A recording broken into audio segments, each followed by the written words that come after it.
Ladies and gentlemen, welcome to VFG Movie Reviews with your host, Tim Williams. How's it going, guys? Welcome to VFG Movie Reviews. I am Tim, and this is my review for Jesus Revolution. Man, there's a lot to break down with this movie, and there's a lot of, a little bit of soapbox that I want to get on. Now, everybody has their own belief, their own relationship with God, Jesus, all those deities and stuff like that. And everybody should have that. Unless you don't want to have that, and then you should be able to live your life just how they live their lives, with nothing infringing upon what they believe and what you believe should be down the middle, in my opinion. Now, this movie talks about one of the biggest spiritual revivals and awakenings in American history in the 70s. One of the main characters, played by Joel Courtney, plays Greg Laurie, who actually becomes one of the biggest churches in California. I really dug this movie because this movie shows a lot of love, compassion, brotherhood,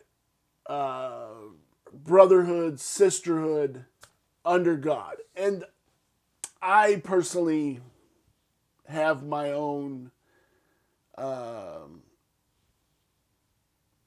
relationship with what actually controls our world, what actually doesn't control our world.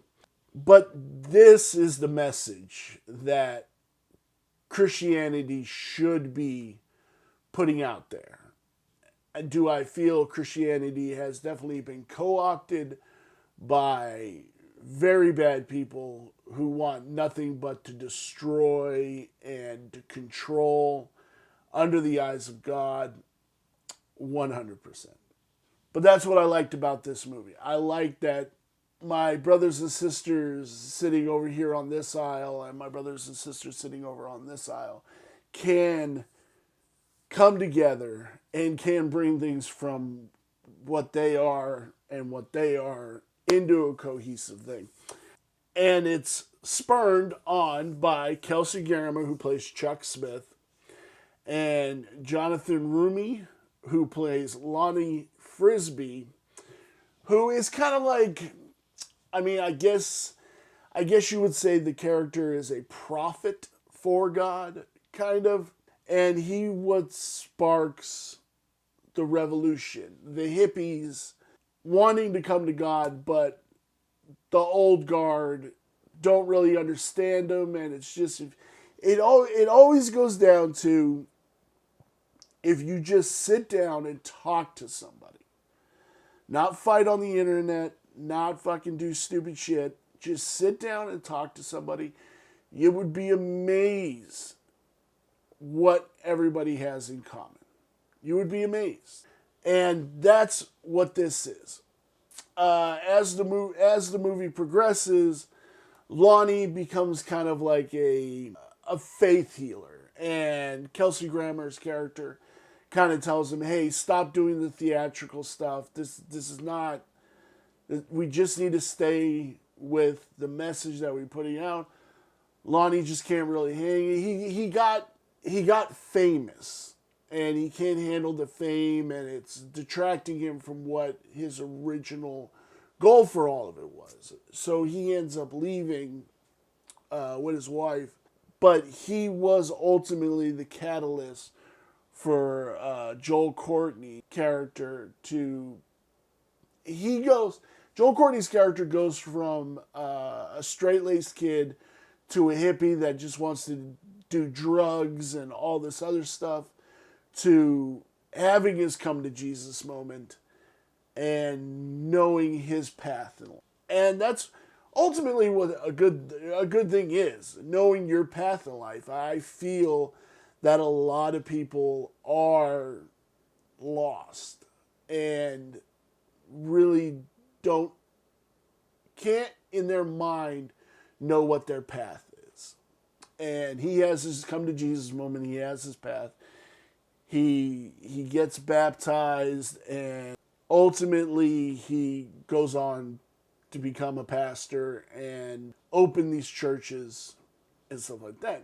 And it's a great story. Chuck Smith and Lonnie Frisbee, they ended up coming back together and preaching and spreading the word of God, the good word of God. And it's a great movie. Kelsey Grammer is just a phenomenal actor. Joel Courtney, he's dope as hell too. And Jonathan Rumi, it's just a great movie. I think in movies, the 70s are very underserved as a genre. We do the 60s, we do the 80s. But the 70s are kind of that middle ground that we don't touch on very often. And I really, really dug this movie on multiple levels. And I really, really do. I know it's been a while since this movie came out, but when it comes out on Blu-ray, pick it up. When it comes out on VOD, watch it. Streaming, check it out. However you consume your media, watch it. I prefer you to buy physical, but consume it the way you want to consume it. Where does this lie on my 5-star review scale? The story is a 4. It is an amazing, amazing story. I definitely loved it. Cinematography is a 3.5. The characters are a 4. They are very fleshed out characters. Even the dickhead dad. The design's a 3.5, which brings our total to 3.75. I dug this movie, and I hope you guys dig this movie too. I appreciate you guys for watching this video, and I will see you in our next review.